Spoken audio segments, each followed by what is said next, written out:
Assalamualaikum warahmatullahi wabarakatuh. Apa kabar anak-anakku semua? Mudah-mudahan kalian selalu dalam keadaan sehat dan tetap semangat untuk belajar.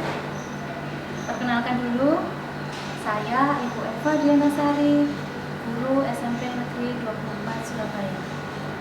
Pada semester ini, kita akan belajar prakarya pada aspek kerajinan. Nah, pada pertemuan kali ini, aspek kerajinan yang akan kita pelajari adalah kerajinan bahan lunak. Untuk lebih jelasnya, mari kita saksikan video berikut ini.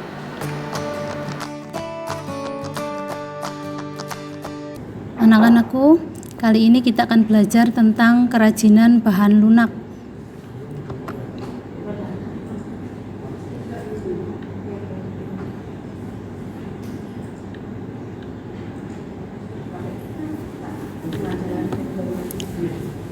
Ya, mari kita mulai dari jenis kerajinan bahan lunak.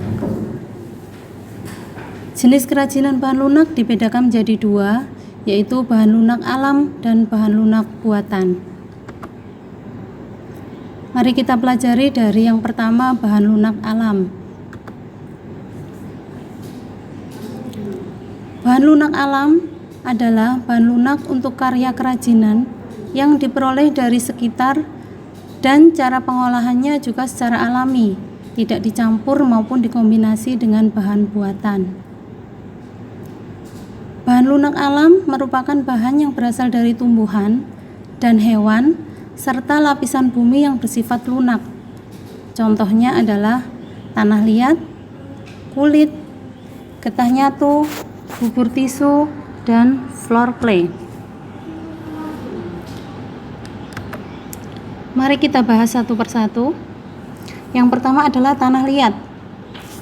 Tanah liat memiliki warna yang beragam, tetapi semuanya merupakan warna natural tanah, yaitu coklat.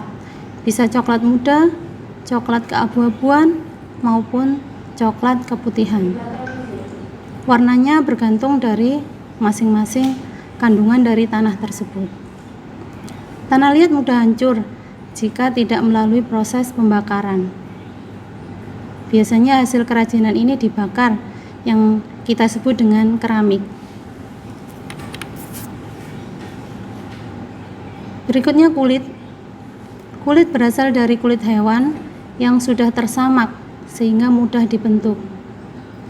Kulit ada yang berwarna hitam, putih, coklat, ataupun krem sesuai dengan hewan.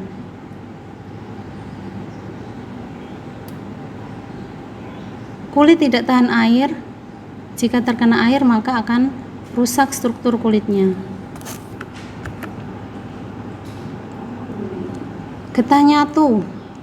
Getah nyatu merupakan getah dari pohon nyatu yang berwarna putih sehingga mudah untuk diberikan warna. Warnanya digunakan pewarna alam sehingga warnanya pun natural. Jika dibentuk, getah harus dimasak terlebih dahulu agar lunak dan elastis. Jika dipanaskan maka akan melunak, tetapi lama-kelamaan dia akan mengeras. Floor clay. Floor clay berasal dari adonan tepung yang dilumat hingga kalis, kemudian baru dibentuk. Floor clay dicampur dengan air. Kerajinan ini tidak tahan air karena jika terkena air maka akan mudah rusak. Pewarnaannya dapat dilakukan dengan pewarna makanan atau sintetis agar muncul warna-warna yang menarik. Nah, sekarang yang kedua kita akan belajar bahan lunak buatan.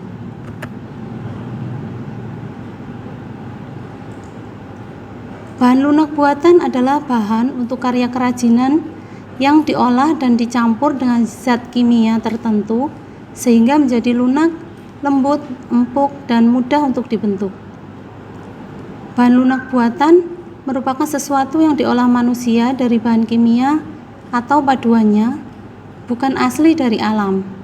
Maksudnya untuk mendapatkan efek duplikasi dari bahan alam dan bersifat lunak.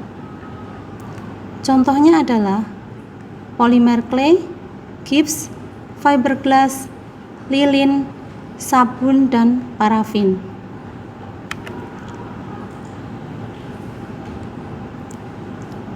Polimer clay dan plastisin. Polimer clay dan plastisin memiliki ciri-ciri yang serupa, memiliki aneka warna yang cerah dan teksturnya padat lunak. Yang membedakan hanya jika pada polimer clay tidak mengandung minyak, sedangkan plastisin mengandung minyak. Sehingga pada saat pengeringan, polimer clay dapat mengeras, sedangkan plastisin tetap. Berikutnya adalah fiberglass. Fiberglass memiliki struktur cair dan jika mengering akan mengeras. Fiberglass juga dapat dibentuk ketika setengah mengeras. Kerajinan fiberglass ini dibuat dengan cara dicetak atau dicor. Campuran fiberglass adalah katalis. Katalis inilah yang membuat fiberglass dapat cepat untuk mengeras. Pewarnaannya bisa dilakukan saat masih keadaan cair maupun ketika bahan sudah mengering. Fiberglass tahan lama dan kuat. Wujudnya bening seperti kaca atau air. Lilin dan parafin. Lilin dan parafin berwujud padat, namun jika dipanaskan maka akan mencair. Pengolahan kerajinan dengan bahan lilin dan parafin dilakukan dengan cara dicetak atau dicor. Pewarnaannya dilakukan saat lilin mencair. Lilin atau parafin dapat dicampur dengan aroma pewangi tertentu untuk menambah sensasi saat digunakan. Lilin ini atau parafin yang terbuang dapat dipanaskan dan bisa dimanfaatkan kembali.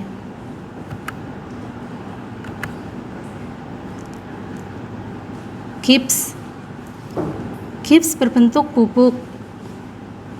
Untuk diolah maka dia dijadikan adonan dengan dicampur air sehingga berbentuk kental, baru kemudian dicetak atau dicor. Pewarnaannya biasanya setelah produk sudah jadi. Kita harus berhati-hati saat menggunakan gips ini karena dia akan mudah pecah. Yang terakhir adalah sabun.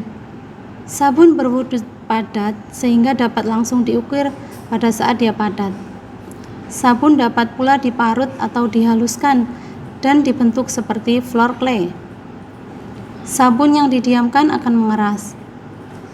Pewarnaannya bisa dilakukan dengan mempertahankan warna sabun atau dapat pula ditambah biang warna saat sabun dibuat adonan. Demikian anak-anakku, materi kita hari ini mudah-mudahan bermanfaat bagi kalian. Sampai bertemu lagi dengan Ibu pada materi berikutnya. Terima kasih. Wassalamualaikum warahmatullahi wabarakatuh.